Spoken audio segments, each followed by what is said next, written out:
Did you know nail technology started 5,000 years ago in India?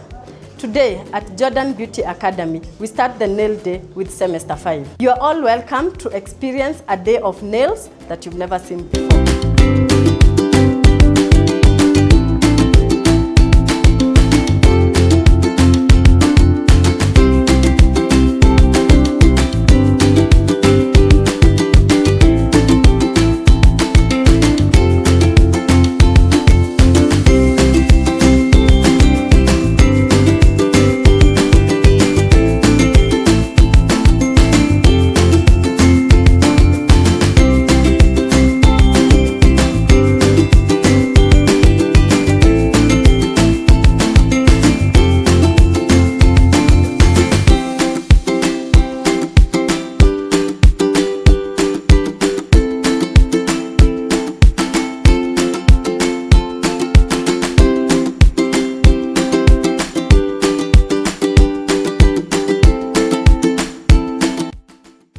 We are having a nail assessment.